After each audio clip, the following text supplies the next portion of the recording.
বৰ্তমান সামাজিক মাধ্যমসমূহত কিছুমান বিৰল ভিডিঅ' দেখিবলৈ পোৱা গৈছে। সঁচাই কি সাগৰৰ মাজত বহুত ডাঙৰ ঘটনা ঘটিছে নেকি?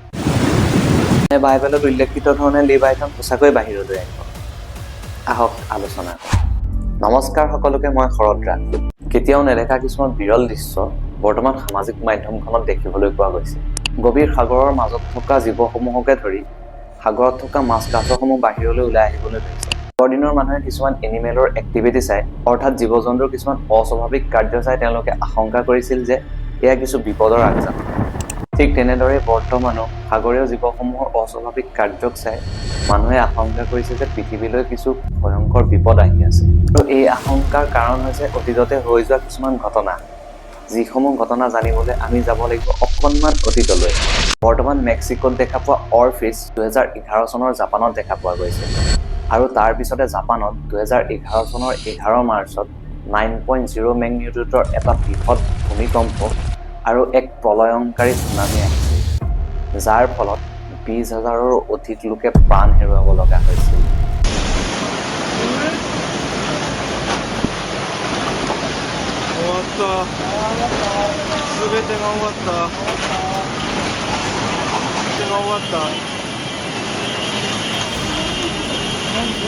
何これさっきの人はপুনৰ এই অৰফিছ দেখা গৈছিল 2017 চনত ফিলিপাইনছত, আৰু তাৰ পিছতে ফিলিপাইনছত 6.7 মেগনিটিউডৰ এটা বৃহৎ ভূমিকম্প দেখা পোৱা গৈছিল।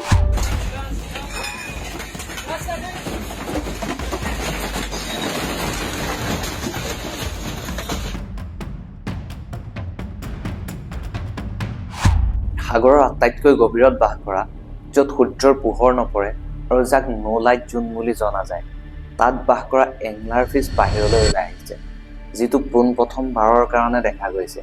তুৰ্কীৰ সাগৰত দেখিবলৈ পোৱা স্কুৱেৰ ৱেব, যিটো খুব ৰিয়েৰভাৱে দেখিবলৈ পোৱা যায়, আৰু কাছসমূহ নামলৈ উঠি অহা এই বিষয়সমূহ সকলো বিষয় মিলাই এটা বিষয়ৰ ওপৰত জড়িত কৰা হৈছে, সেইটো হৈছে লিভাইথান।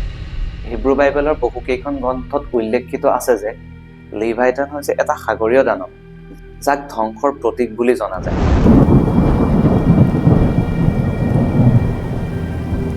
কিন্তু এইবোৰ ঘটনাৰ বৈজ্ঞানিক দৃষ্টিভংগীৰে চাবলৈ গ'লে কিছু সত্যতা আছেনে? এটা ফিছ এটা ছাৰ্ফেচৰ পৰা অন্য এটা ছাৰ্ফেচলৈ আহিলে পৃথিৱী ধ্বংস বা অন্য কিছু ভয়ংকৰ বিপদৰ কথা আহিব পাৰেনে? যিটো অৰফিছ বৰ্তমান বাহিৰলৈ ওলাই অহা দেখা পোৱা গৈছে, বৈজ্ঞানিকসকলৰ মতে কোনো ধৰণৰ বিপদ অথবা কোনো ধৰণৰ আৰ্থকুৱেকৰ লগত এই অৰফিছ জড়িতই নহয়। এই অৰফিছ তেতিয়া বাহিৰলৈ আহিব পাৰে যেতিয়া সেই অৰফিছটোৰ বেমাৰ অথবা টেম্পাৰেচাৰৰ সাল সলনি ঘটে, তেতিয়া এই অৰফিছ হয়তো বাহিৰলৈ আহিব পাৰে। এজন যুৱকে দিয়া এটা ভিডিঅ' খুব কম দিনৰ ভিতৰত সামাজিক মাধ্যমত ভাইৰেল হৈ পৰে, য'ত লাখ লাখ মাছ পানীৰ মাজৰ পৰা বামলৈ উঠি আহে। আৰু এই পৰিঘটনাটোক ছেডিন ৰাজ বুলি কোৱা হয়, য'ত মাছসমূহে ঠাণ্ডা পানী বিচাৰি পাৰলৈ উঠি আহে। আৰু ইয়াৰ পূৰ্বেও কেৰালাত কেইবাবাৰো এনেধৰণৰ ঘটনা দেখিবলৈ পোৱা গৈছে। আৰু ভাৰততে দেখা গৈছে যে হাজাৰ হাজাৰ কাছ বামলৈ উঠি আহিছে। কিন্তু এই ঘটনাটো একেবাৰে ৰিয়েৰ নহয়, কিয়নো এইটো ঘটনা আগতেও বহুবাৰ দেখা গৈছে। এইটো ঘটনা উৰিষ্যাৰ গঞ্জম জিলাৰ ঋষিকুলীয়া নামৰ ঠাইত, য'ত কাছসমূহে কণী পাৰিবৰ বাবে বামলৈ উঠি আহে।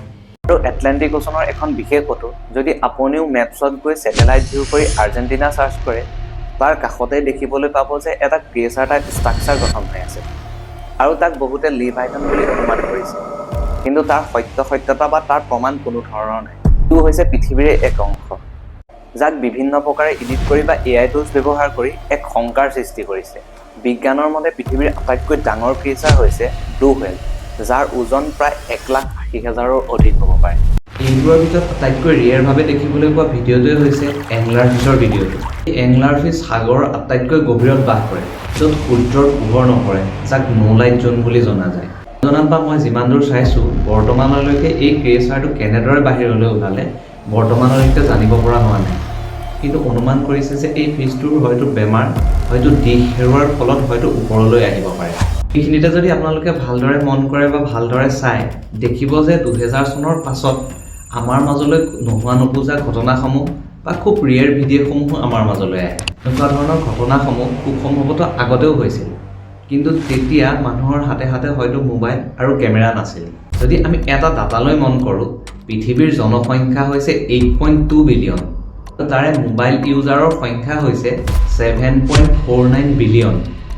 আৰু ভাবক জনসংখ্যা আৰু মোবাইল ইউজাৰৰ মাজত পাৰ্থক্য কিমান থাকিলে, আৰু যাৰ ফলত সৰুৰ পৰা ডাঙৰলৈ একো খবৰেই আমাৰ মাজৰ পৰা বাচি নাযায়।